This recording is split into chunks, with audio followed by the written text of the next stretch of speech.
Listen, fuckhead.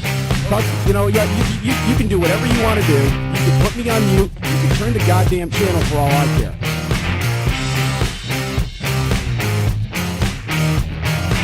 What the fuck are you doing? And you're listening to us now. So obviously you hit the fucking mute switch tonight,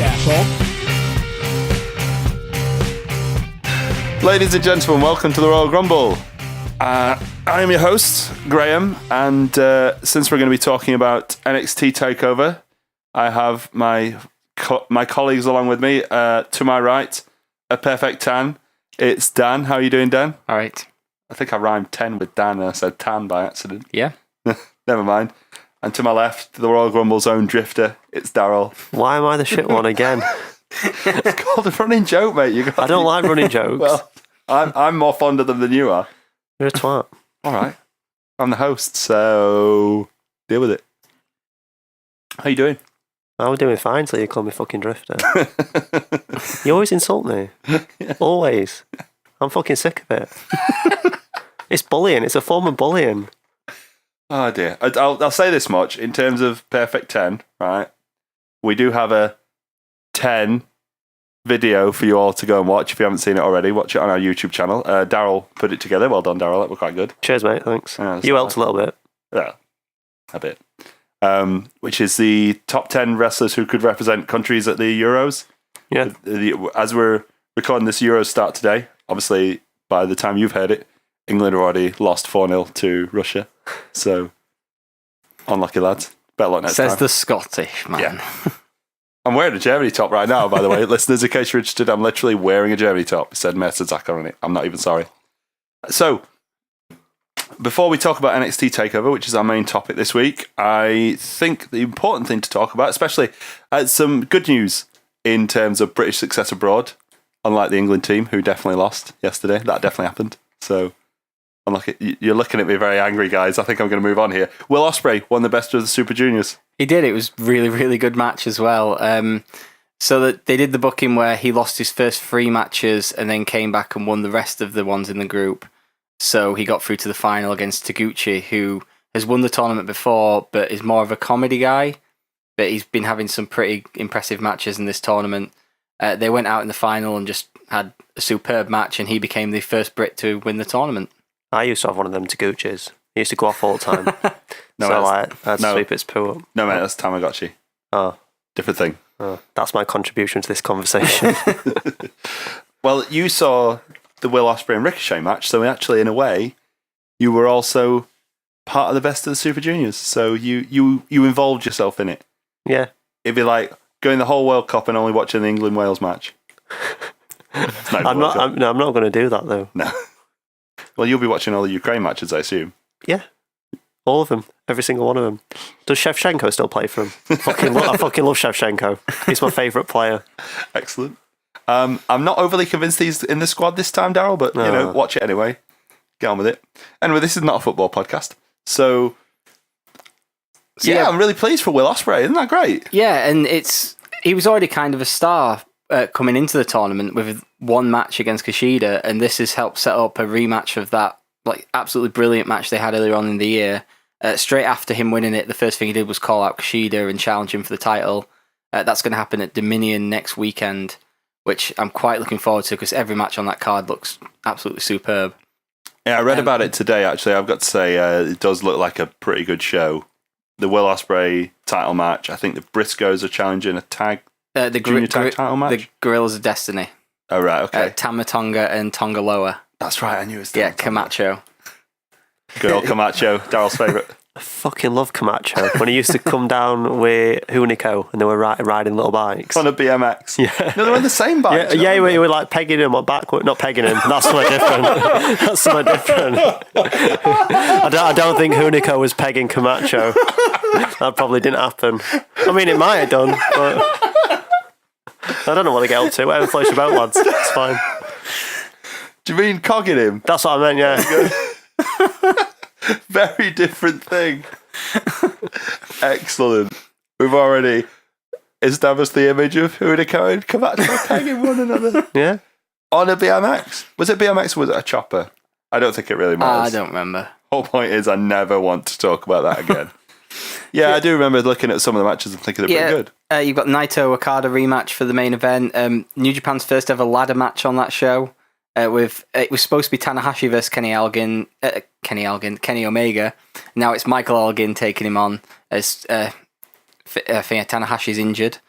But yeah, the whole thing about Will Ospreay in this tournament is he's just got more and more popular through the tournament. He was already like kind of seen as a big deal, and by the end of the tournament, with him winning, the entire crowd was behind him, even though he was facing he was on par with Taguchi, who was the hometown guy in that match. So he's doing ridiculously well, and I can actually see him winning the title next week. I hope so.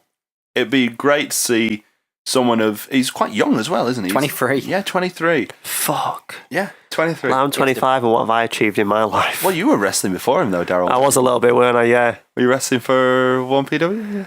Yeah. I don't owe you money. None at all. You owe me money. £4.3. What for? At McDonald's last week. Oh, yeah. I'll get you back sometime, mate. Oh, cheers. You're right, you. What have you got next? I don't know. I've literally lost it. I fucking lost it. Let's just talk about Raw. I'm gone. Let's talk about Raw. Daryl, Phil, talk about Raw. What happened on Raw? Shit all. Talk about Raw. Seriously, remind me what happened on Raw.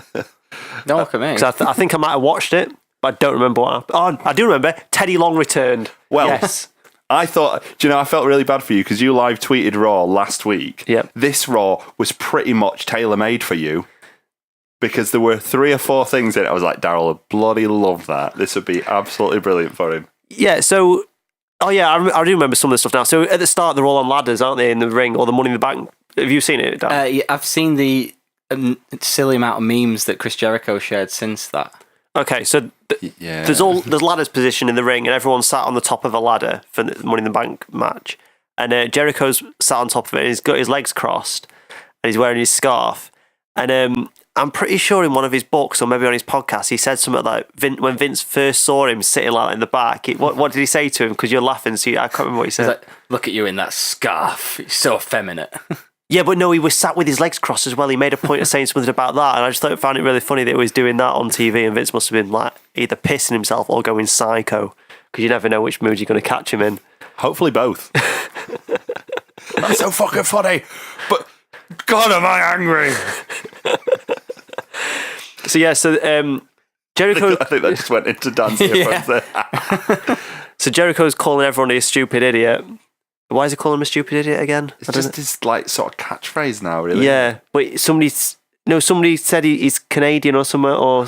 They made the call back to the "I'm from Winnipeg, you idiot" thing. Yeah, because he said they were all from Idiotville or something like that, and Cesaro said that's your hometown, and he was like, "I'm from Winnipeg, you idiot." Yeah, I thought that was pretty funny. Yeah, it was. To be fair, it wasn't too bad. Like Jericho's been a bit shit, but I think that just recently he's sort of like upped his game a bit, and he's been doing all right. Then Teddy Long came out, did he? Yeah, yes, he did. Yeah, that's exactly what happened. Then did he threaten to make some kind of disqualification match? Yeah, he threatened to make a disqualification 6-pack Iron Man challenge match. I'm not sure if he just snuck out there, to be honest. So Teddy's ill. I know that was the storyline, but on some level you do believe it a bit. Yeah. I wonder if they wrote that stuff and thought, this is comedy gold, let's fly him in. Or he was already at the arena and they thought, fuck it, let's just write him apart. What they really missed out on, and they tried to do it later on, was just him coming out and just proclaiming everything to be a tag team match, even if there was only 2 people in the ring. Yeah. Just let's have a tag team match. But there's only 2 of us in the ring. Oh, whatever. Just have a tag team match with yourselves. Mad Teddy Long creating tag team matches where there is none. And then there were a bit where Stephanie was talking to him, and she said something about that she wanted to take over SmackDown or something. Yeah, she basically did her usual act of like absolutely ripping the fuck out of him and calling him a bit of a dickhead. You don't work here. I'm fucking Min. I'm young and brilliant, and I want to run SmackDown, which makes me think they'll probably get Shane running SmackDown. Yeah, like why would she claim she wants to run SmackDown? Oh, because she wants to run everything. New era. New era. New era.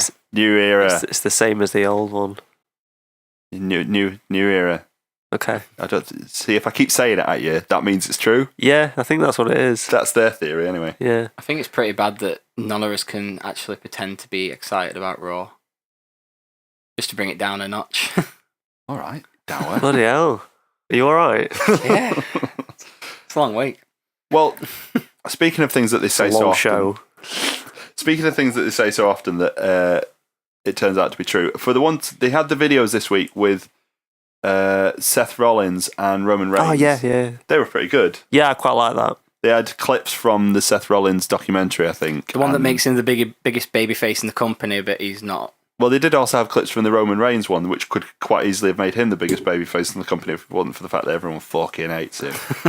But I will say this much. When he was being interviewed about losing at the WrestleMania where Seth cashed in on him, I actually believed what he was saying.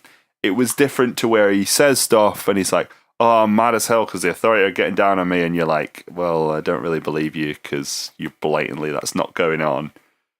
Whereas this one, because obviously I think the plan was originally for him to win, and then it was like, oh, by the way, did we not tell you? We're getting a guy with a briefcase in. We're just going to save everything. Sorry, Roman. I know your dad's in front row, but unlucky, mate. Better luck next year. So I actually quite like that they rooted his storyline in something of a realistic mold and actually believed what he was saying, which is a colossal difference because once you start believing what he's saying, you actually want to listen to him. Whereas when he's just spouting all the bullshit, you're not really interested. Yeah, when he's ready to cock his fist and make it rain in this bitch, you sort of drift off a bit, don't you? Another thing I really found quite funny in the Roman Reigns package was they put his footage of him winning at WrestleMania and behind it, it wasn't very loud, but it just, yeah, people cheering, yeah. I don't think anybody cheered. I don't think anybody cheered. Maybe his dad was there again. Maybe his dad cheered. So I'm actually glad to hear that that's happening, that they're actually building something proper in a match, because like the Jericho-Dean Ambrose feud that just happened, that whole feud was about they both want to have chat shows and then they argued over a jacket and a plant. And that was their reason to have a cage match. Whereas now you've got a main event that actually means something. Asylum match. A cage match with gimmicks. It's Asylum. But yeah, it was a shit match, but let's I was quite excited before the match happened because I thought it were going to get violent. Mm. And then they did use thumbtacks, but that was pretty cool. It just went on forever. I think It's still going on now, yeah. Beat you to it. You're a twat. Only other thing I'd say about Raw is that fucking Del Rio beat Sami Zayn, and Sami Zayn got the jobber entrance. We didn't even get to listen to Sami Zayn's theme music, but we got Del Rio coming out with his fucking theme. Have we talked about Del Rio porking Page? Have we talked about this? Not until now. The term is cradle snatching. Well, whatever he's doing, he's popping his penis inside a vagina, is what's happening. Just to update you on other wrestlers' penises. You can't prove that. He might just like hugging her. I mean, yeah, he's hugging her at Disneyland. Last time I hugged a little girl at Disneyland, I got arrested. And we'll leave that right there. I just realised there was one other reason why I knew you would love Raw, and I'm shocked you haven't talked about it. Jack Swagger and Rusev. Did I fall asleep? Oh, yeah, because it was his hometown, weren't it? Yeah. Jack Swagger's hometown. Yeah. Got a massive pop for Jack Swagger, which is like a mild reaction for anybody else. Jack Swagger's over. It sounded like the fake reaction they pumped in for SmackDown, but it was still it was nonetheless- real. It was real. It was a pop. He's over. It's the next big thing. In Oklahoma, okay. But he was involved with the Titus O'Neil and Rusev feud, so I just thought that's going to make you love it even more. Yeah, but he's not the focal point of the feud, is he? Like, it's clear Titus O'Neil's the one that... Take what you can get, Daryl. Take what you can get. He used to be a world champion, mate. He's a former Money in the Bank winner and a former world heavyweight champion. Yeah, but... He was ECW champion when ECW were good. Dolph Ziggler's a former world champion, mate. He's a cunt. By the way, did either of you see the interview Titus O'Neil did on WWE.com with Michael Cole? No. I haven't seen the interview, but I know he talks about, wanting to be a good father and everything. So Rusev responded to the video on Twitter and just said that he was going to eat him in front of his children. Oh, that's nice. Classic. He's great, just nicking Rusev. lines for everybody now, Rusev, isn't he? Like, he nicked that line from Pumping Iron the other week. He's nicked that from Mike Tyson. Get your own lines, mate. He's not gone as far with the Mike Tyson lines to tell him that he was going to fuck him until he loved him, but it's pretty much up there. Well, it's only a matter of time, mate. I can't Rusev wait also for that accepted Brock Lesnar's challenge, but we'll get to that later on in the show. day. Okay. He accepted. I'll talk to you about it in a bit more detail when we start talking about Brock Lesnar later on. We'll talk about Rusev. But before we talk about Brock Lesnar, we are going to talk about NXT Takeover after this.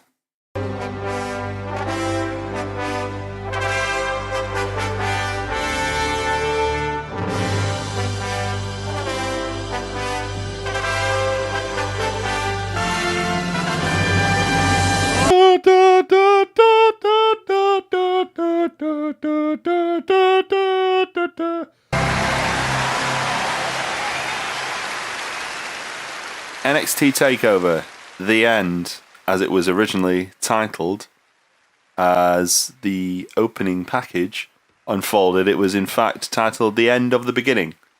Yeah, it didn't settle right with me. Yeah, it was weird. I don't think I liked it either. That's not the end of the beginning. Excellent. I'm absolutely delighted that we set you up for that one, Daryl. Now, I know neither of you will have watched the pre-show, and I didn't either, but I did see this particularly hilarious clip from it. So, on the pre-show was Renee Young, Lita, and Corey Graves, our mate Corey Graves from 1PW. Yeah. We met him at WrestleMania. I don't owe you money. We met him at WrestleMania, though, as well. We did. We met him at WrestleMania. He was just wandering around eating popcorn. Yeah, which was weird. It was weird. We were like, we're from Doncaster. It's like, oh... that's a shame. That's a shame. Have you got my money? No. No.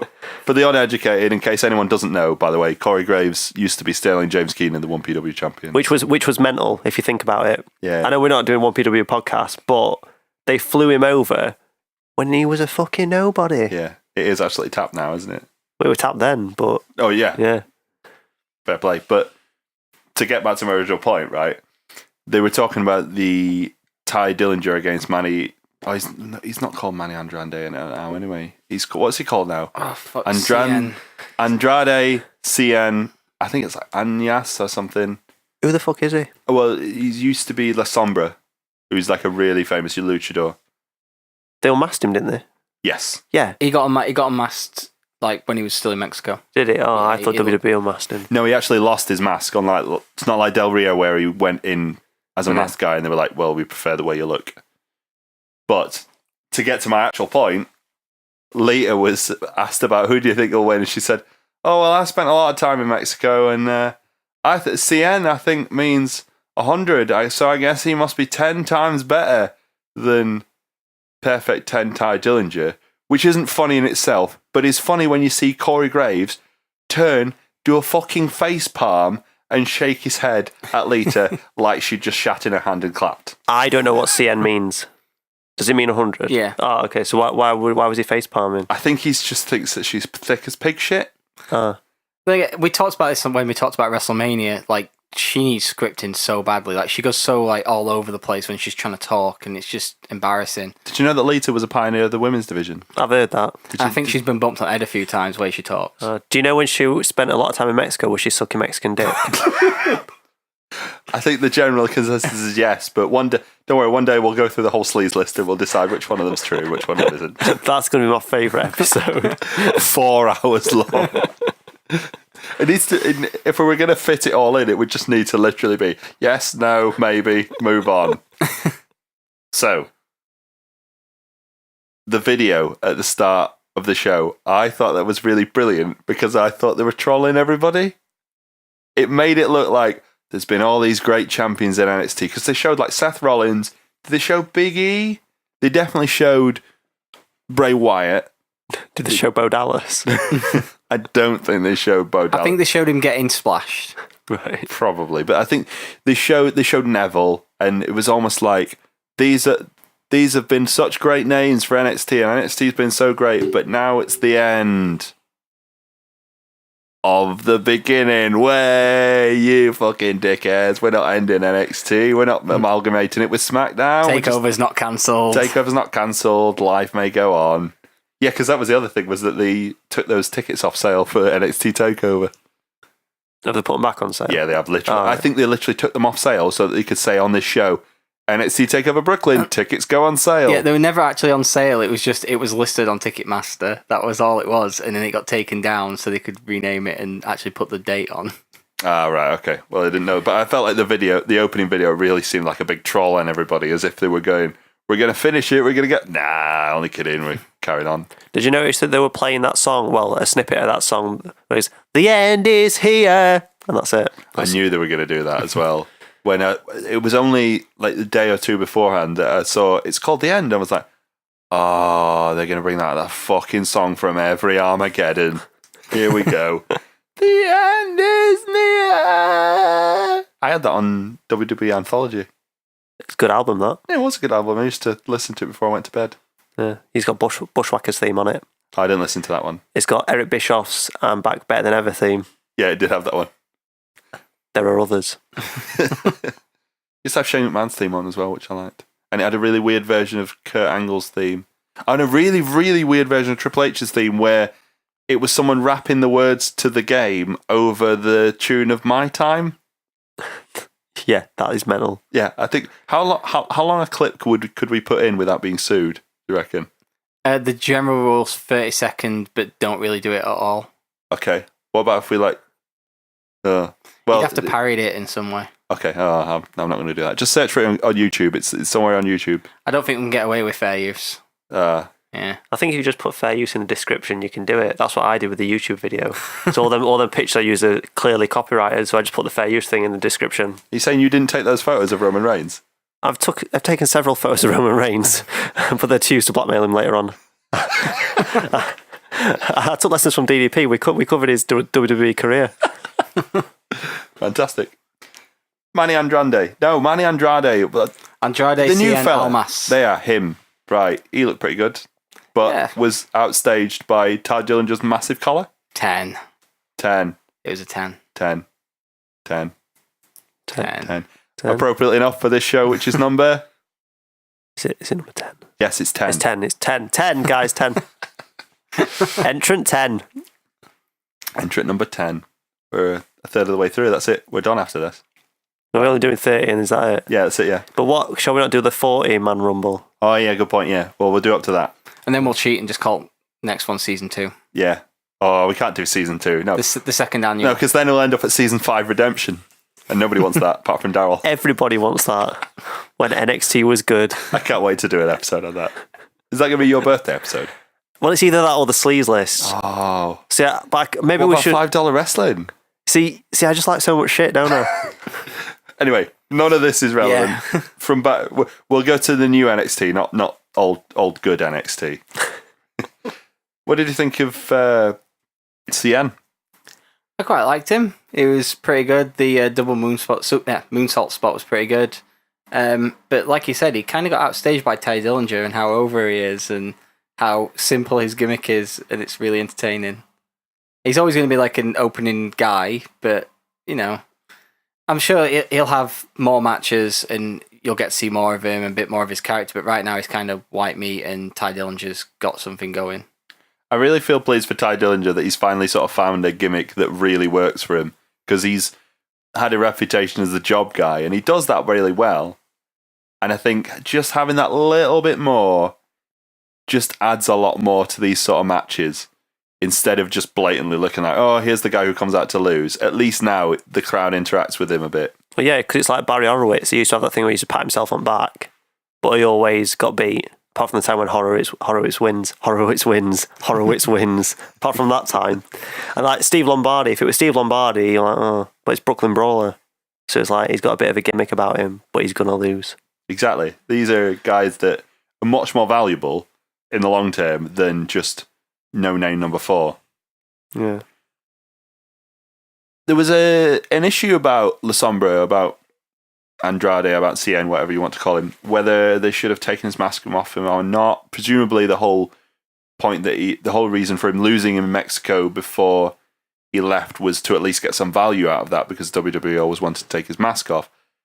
I'm actually all right with them having his mask off. I know Triple H said in an interview on Facebook afterwards, he said, well, why would you put a mask on that guy? And maybe that's a misguided way of looking at things, because the Lucha the Lucha Libre look is such a unique one, and it can really appeal to the sort of Hispanic community. Yeah. But at the same time, if the guy's going to want to be a star in WWE, more often than not, with Rey Mysterio being the only real notable exception, at some point they're going to want to put your face on something. They're going to want to put a name to the face. So I'm okay with it. And plus, I'll be honest, he's a fairly good-looking guy. Oh. Yeah. He looks good getting off bus. What? Oh, it's a silly phrase from something else I listen to. Oh, what? All right. Yeah. You listen to something else. Listen to something else. What's this? What Listen the to? podcast It's not a wrestling one. What the Don't podcast you listen care. to? What? I didn't say don't listen to other wrestling podcasts. I said don't listen to other podcasts. Co-main event podcast. What? What's It's called that? Main Event as well. What's Yeah. that? It's MMA podcast. Daryl, how do you feel about doing a two-hander? Two-hander? Oh. I've not had an offer like that in a while. You know what? It's just you on your own now.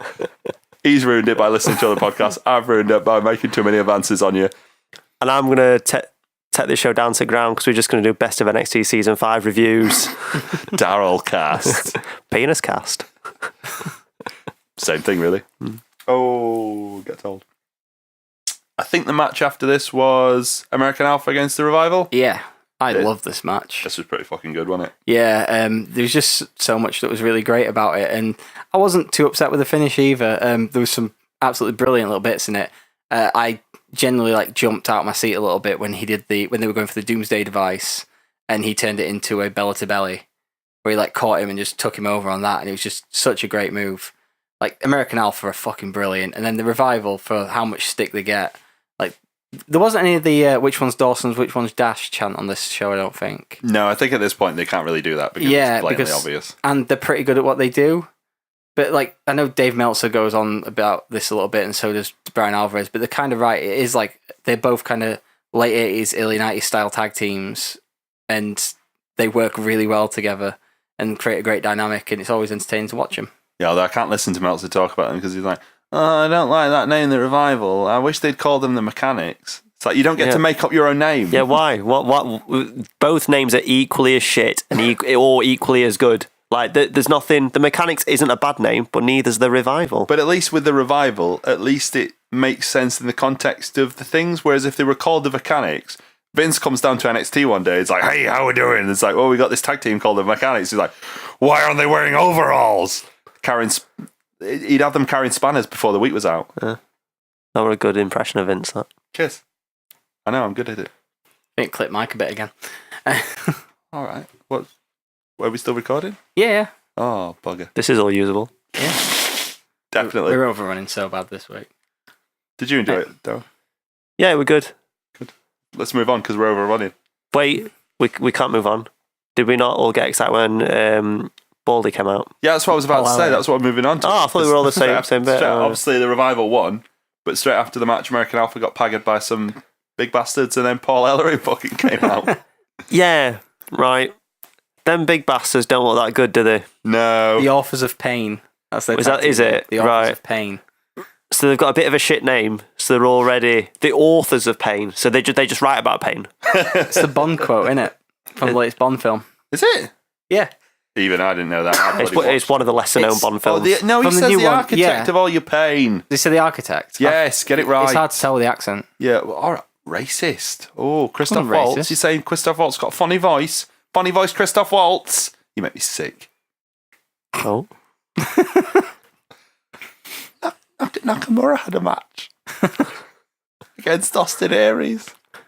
Before we talk just quickly about Paul Ellering, have you seen all the hatred of people for the NXT crowd for chanting, "Who are you?" I'm okay with it. I'm absolutely... He wasn't really a crucial part of Road Warriors, to be honest. He wasn't, but at the same time, it does make me laugh because they're exactly the sort of people who would have been like, oh, we know all the old wrestlers. But were they chanting, who are you at him? Or at... There's a question That's about how I that. felt. I thought it was as at well. the tag team anyway. And then even if they were, most of them are probably maybe my age or a bit younger. And the only reason I remember him is because of SummerSlam 92, because it was from London and I rented that videotape about 100 times before they eventually gave me the videotape at the shop.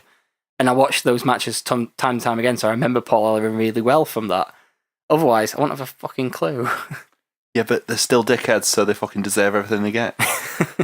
Can you hear me, Full Sail? You pricks. We're fucking coming for you. Do we have any friends of the show?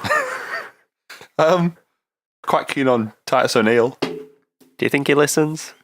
No. I mean, he's had a lot of free time recently, but no, I don't think he has. I don't think... Have we been followed by Kevin Owens and what's his face, Tyler Breeze yet? I don't know. Oh. Well, that were a waste of time fucking donating to that charity, weren't it? Fucking hell. No, it's all for a good cause. Yeah. Dick. Yeah, of course it is.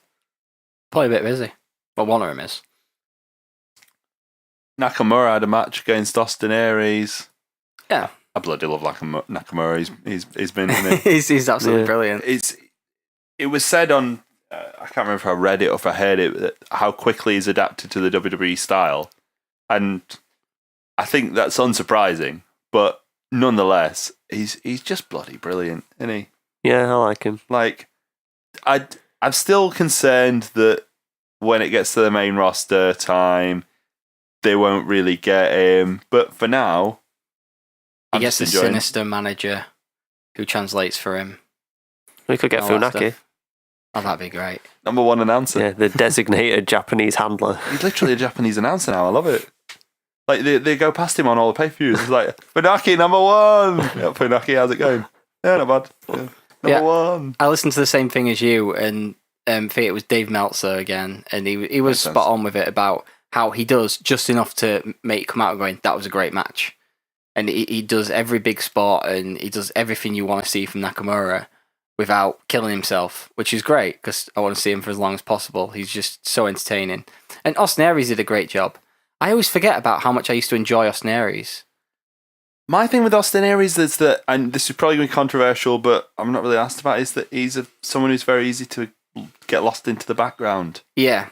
Even when he was the focal point of ROH, even when he was tearing it up in TNA, it's just, he's very forgettable, and I don't really know why. Well, it's like the main things I remember about his Ring of Honor run was beating Joe for the title and then losing it to CM Punk. Those two matches were both really great.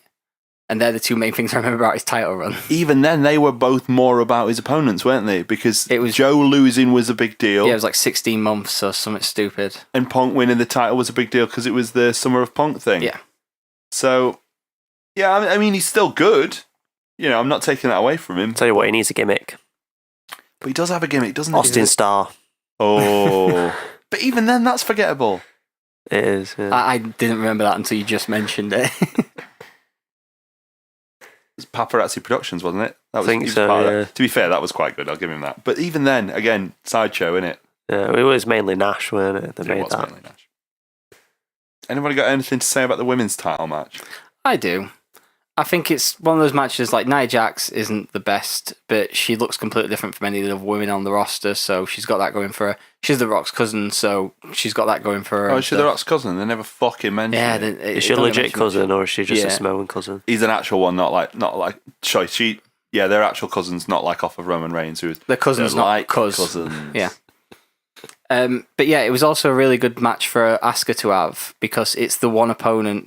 Again, we're going to be ripping off Wrestling Observer so bad this week, but they. Well, don't tell everyone. Don't tell everyone. I quote my sources. Fuck me. But they were talking. HP. They were talking about how Heinz tomato ketchup.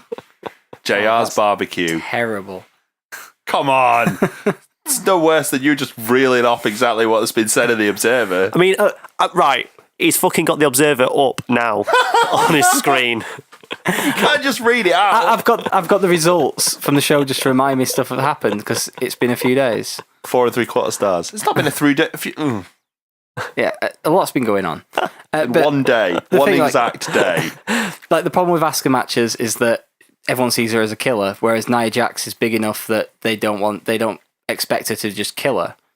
But then it was a great match for her to have because it's a big opponent who was a bit of a challenge, and she still brutalized her at the end. And the finish was really great. Instead of just like they kind of teased going for the same finish as Bayley got with her, where she kept going for the guillotine and choked her out. Instead with Asuka, she tried that once, didn't work, so she got up and started kicking her in the head until she stopped, which is a great finish for Asuka, and it kind of helps cement her title reign a little bit. It was definitely the best match that Nia Jax has had. My only concern is where does she go from here? I'm going to say, what's the general opinion on Nia Jax? She's not very good. Yeah, I had that opinion of her. I mean, she's not been wrestling long and stuff. No excuse though, is it, really? I know it's a developmental, but they're not portraying it as a developmental. No. But then she's The Rock's cousin, so she's going to get pushed off on a little bit further. Also, she's got that silly MVP outfit. See, I quite liked it on MVP. Yeah, that's what I mean. It worked on him because he was supposed to be like flashy dickhead who was like, I bought me a fucking massive outfit, look at me, I'm a dick. She's just supposed to be like a big beast wrestler woman. So why is she wearing the big silly outfit? I'm not saying she can't wear an outfit, but like, it just looks daft on her. What would she wear? Well, I don't know, mate. I'm not wardrobe. And I don't mean this to Wardrobe's be disrespectful. one of Daryl's things. Yeah, like that's kind of there to cover up some of her body, innit? If we're being honest. Well, perhaps so, but there's other ways that she could cover up her body if that's what they're telling her to do without wearing that sort of all-in-one outfit. Yeah, I suppose. That's my frustration with her, I guess.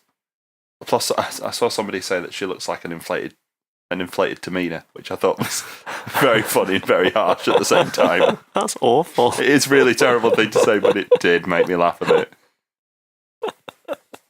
So from there, we move on to the main event, I guess. There was a little thing before that, if you want to just mention it, the promo of William Regal. The Bobby Roode thing. Yeah, where Bobby Roode just walks in backstage. And The only reason I haven't mentioned it is I feel like they're still teasing that a bit, and it's just, we already knew they were teasing that because they did it at the last takeover. You know, it's a nice little extra sort of tidbit, if you like, but ultimately it's just until he actually comes into the ring. yeah. I'm not really. Yeah, arsed. He just wasn't fucking debut. He wasn't at the Have a match. tapings. Where's Eric Young, by the way? Did he ever come back? I get the feeling he might be being saved for the draft because he wasn't on the tapings. But do you think, has he actually signed a contract, or has he just been working like Rhino were working every now and again? I think he might. Because if he hadn't signed a contract, maybe they just had him in for a match and thought, fuck it. I think he has signed. I think now, having reflected on it, at the time I thought he was signed. I do now think it's entirely possible he's just a Rhino deal, and they got away with it because it was in. Are they in Orlando? They're in Orlando, aren't they? Yeah. So it's in Florida. So obviously, so many people have been. See, I was kind of seeing it as that maybe it's one of those things where they gave him a match and stuff when he first signed, and then they're holding him off while he finishes off all his dates, and then when the draft happens, he's a guy they can bring into that. It's entirely possible. I mean, look what happened with Samoa Joe. He was brought in to be like a higher level than Rhino, but nonetheless a Rhino sort, and he got over so big, which we knew he would, but they didn't, that he's now not only got a contract, but he's the NXT champion. Not to turn this into a draft episode, but do you think they'd bring somebody in that's had one match in NXT rather than somebody like Balor or Joe who were like established? I think it's the thing that ever since AJ Styles came in, they do realise that people actually watch TNA at one point. Yeah, but there's a big difference there is between a massive difference. Eric Young and AJ Styles. There's a massive difference, but yeah, it'll still be a guy who, when they do the draft, they can bring into it and be like, oh, here's a new guy, Eric Young, and he's a body to fill the roster, and they can see what they can do with him, rather than have him in NXT where it's getting a bit crowded now. Well, I'll tell you this thing. Eric Young has one thing that AJ Styles doesn't have. Beard? What's that? A great big bushy beard. I'm not sure what's happened there, but Watch Hot Fuzz, mate. A wonderful You'll Hot Fuzz reference, that one. And so that leads me utterly, just not smoothly at all, into the main event, which was the cage match between Finn Balor, the former champion, and Samoa Joe. Finn Balor's entrance was a little toned down this time. He did the whole thing with the knocking down the cage doors, but he didn't come out as a serial killer, so that's nice of him to do that. I like the cage, actually. Do you know what? Because there was a big suggestion before the match was announced, can they fit a cage into Full Sail? Is there any way they're going to do it? So obviously they had it where it was sort of brought down onto each side, it clamped on rather than being lowered. But I actually quite liked it. I thought that were fucking mint. Yeah. That were like if somebody that's not watched wrestling before were making a film about wrestling and we're gonna have him. There's gonna be in a cage match.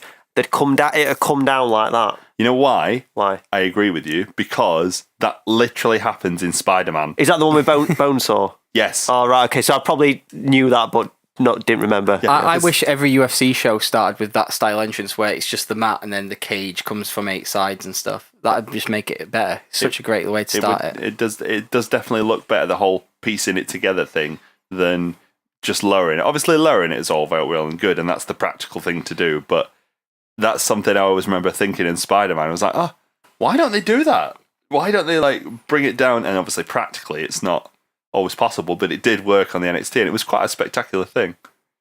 Ultimately, though, I think the match was, I guess, underwhelming. I don't know. It was still a very good match. It was decent. It was decent, but I guess the thing is that we've come to expect a lot from NXT takeovers, and it's maybe becoming a little clearer now that the ones that aren't in the big arenas, the ones that are being held at Full Sail, which seems to be every other one, are maybe going to be your sort of B shows. So they'll still have good matches, they'll still have advancements, and indeed there were a lot of advancements on the show, but ultimately maybe these aren't the ones where people try as hard. And so compared to the main events that they've had at Dallas, at Brooklyn, maybe this one fell a little flatter because it was just at Full Sail and it wasn't as big a deal. Yeah, it's also because they've wrestled each other quite a few times in pay-per-view main events now. And I don't know, I think you expected more violence from a cage match, but then at the same time, I thought it was a pretty good hard-hitting match. Some of the think spots were quite good. The whole thing where Joe got kicked in the head and was half out and just had enough in him to fall on the rope to knock Finn Balor off it. Little things like that I really liked. The production of the match was really good because the cage was a little smaller than usual with being Full Sail. So they shot everything from low angle to make the cage look huge.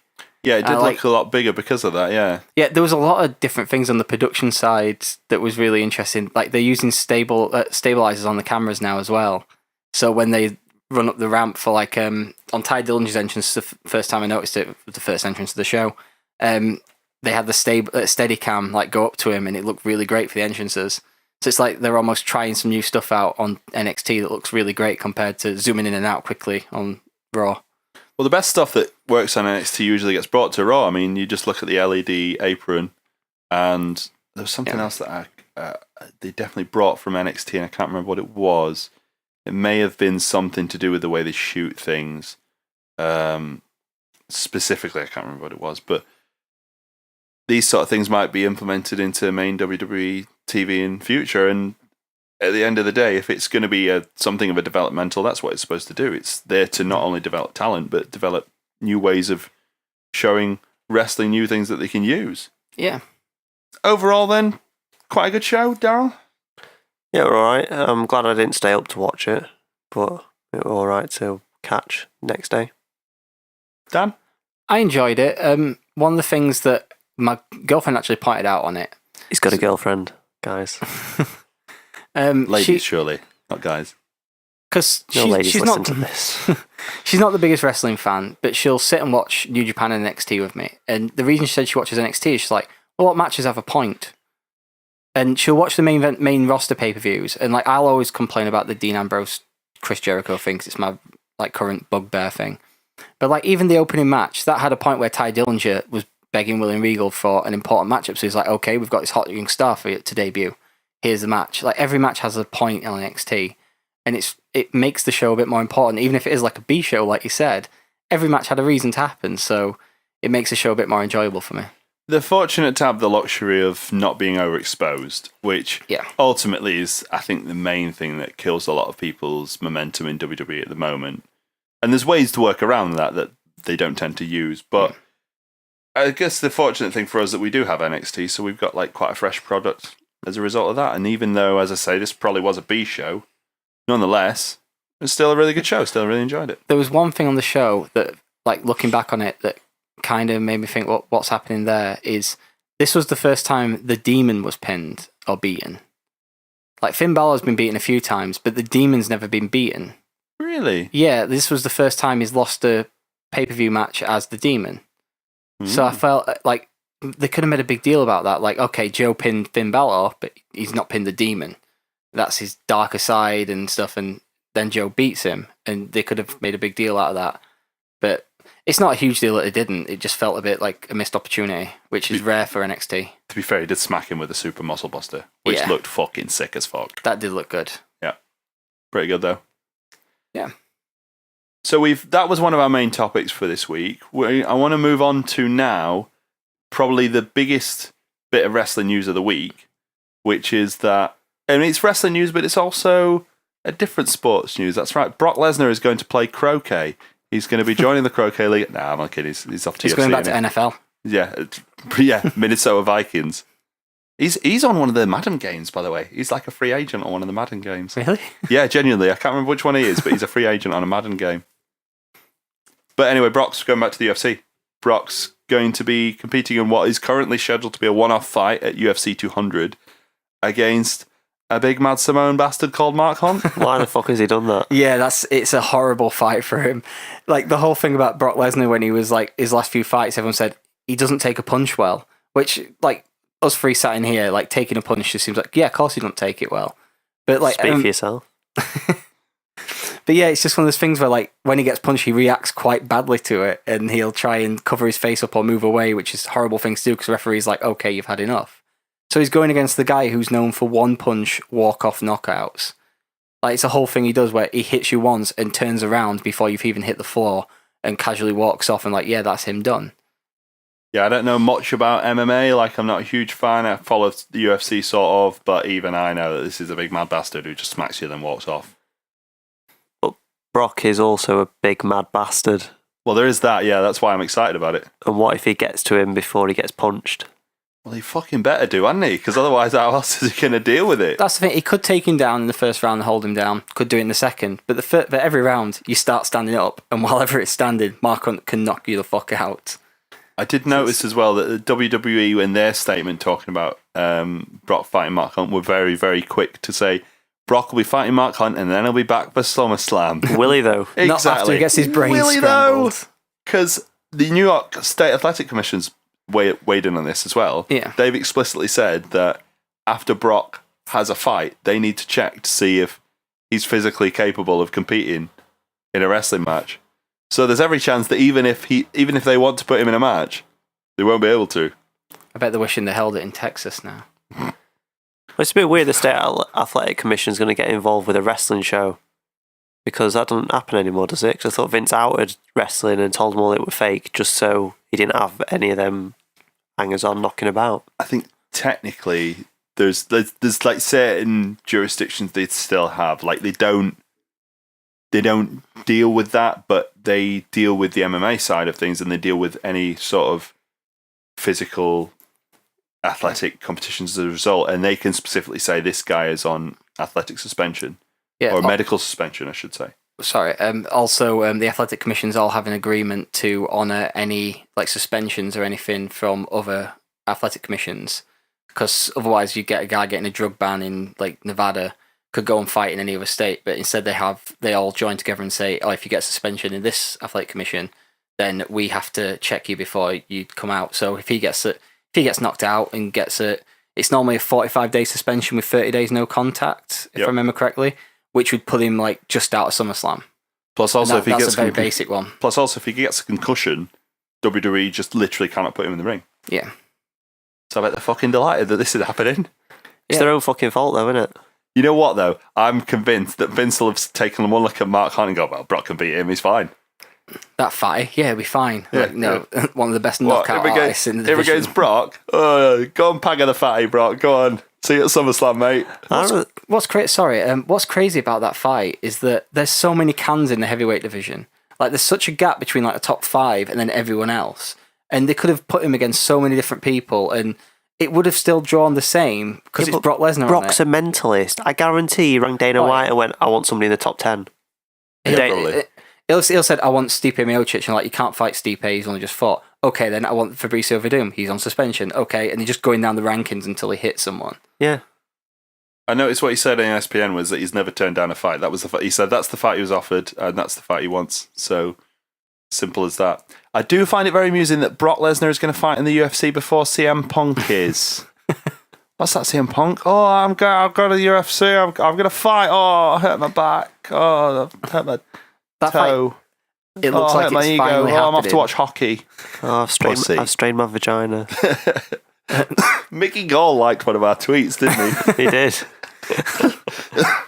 I want to explicitly say this out loud on the Royal Grumble. I doubt he actually listens, but if he does, Mickey Gall, we're rooting for you, mate. Go for it. CM Punk did some kind of Running Man dance or Running Man challenge thing, because that were a big thing about a week ago on YouTube. So I thought I'd strike while the iron's hot and try and get some retweets. And I made a little post and he favorited it. CM Punk didn't reply, did he? No, we should check if we're blocked, because he does block trolls. That's a good point. Yeah, we should find out if we're blocked. If we're blocked by CM Punk, I'm putting that on the banner. The Royal Grumble podcast blocked by CM Punk, circa whatever date.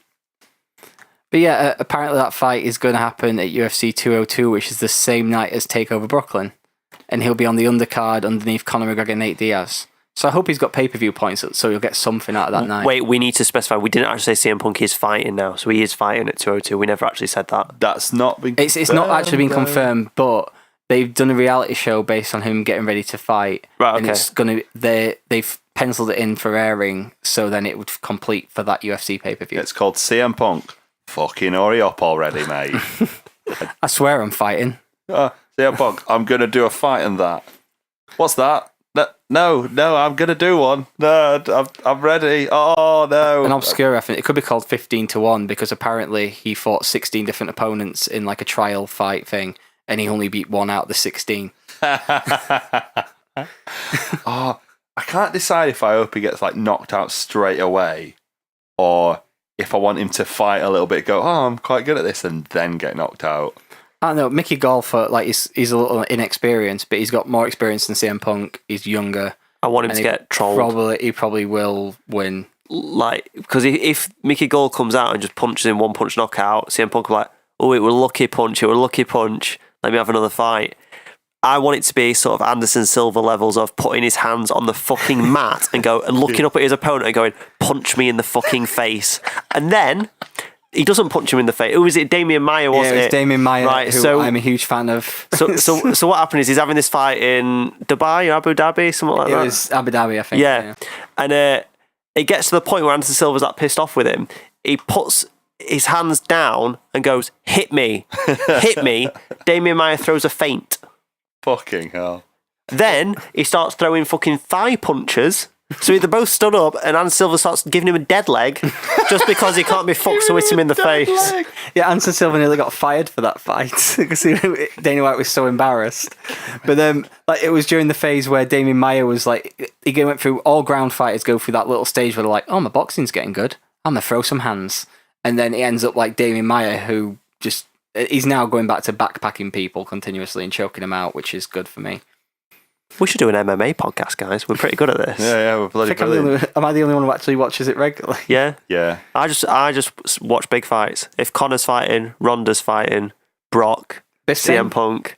Nah, I didn't watch that. It was good. I'll tell you who didn't watch it. Ariel Helwani. Lol. Cry, bitch. Right. So I said cry, bitch, but I didn't mean that because I'm actually on his side. Yeah, he's all right, isn't he? Yeah, best damn reporter in MMA. Yeah, he actually reported the actual news, and then Dana White didn't like it and went, "Oh, you need to leave because you reported the actual news with actual facts." Ariel, you've lost the news. I should have said Dana, you've lost the news. That would have been nice. Dana, you've lost the news. Yes, so UFC went a bit like North Korea, didn't they? Yeah, it was really funny because everyone complains about Vince McMahon being out of touch and being a bit mental. They banned the MMA Reporter of the Year 4 or 5 years running. They banned him for reporting legitimate news and then unbanned him a day later after they realised, oh wait, he's actually got supporters because he ended up being on every major sports news programme in America talking about it.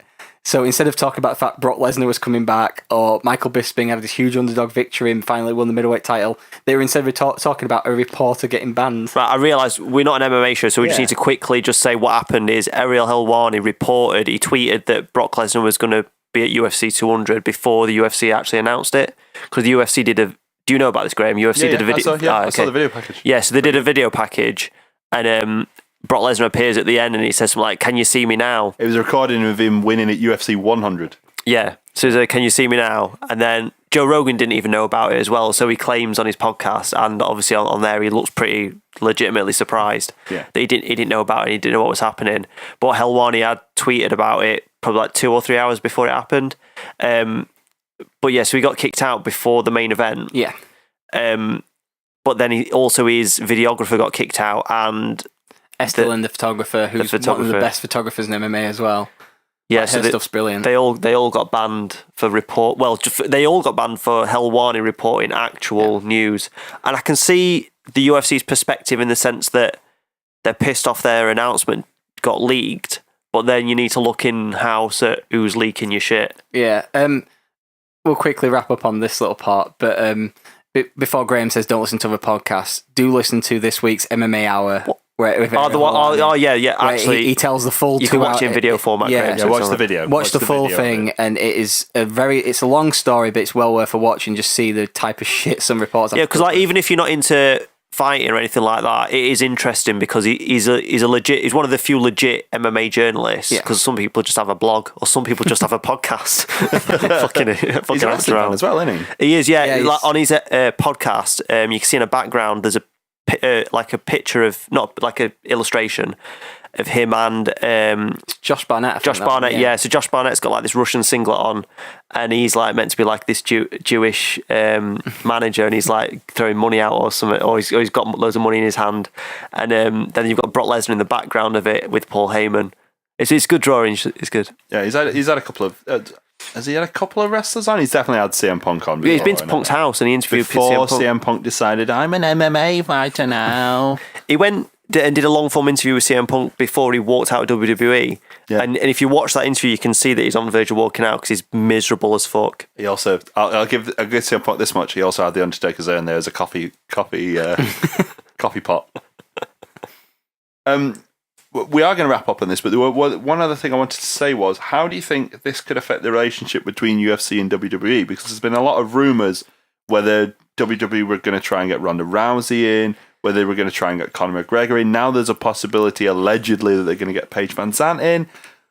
What do you reckon? Right. Well, it all depends how that contract went down, because from what I've heard and read from other places is that WWE just accidentally used up all of his dates. They went, oh, do you want to go on that house show that we're not even going to put on the network? Yeah, all right, we'll just waste that date. We'll just waste all of his dates. And then he turned up at WrestleMania and went, you ran out of dates, guys. What are we going to do about that? And then Vince is like, well, you're just going to wrestle, aren't you? We've advertised. No, I'm not, because you've used up all my fucking dates. So I'm doing fuck all. Unless I can fight in UFC. So they renegotiated and that got added in.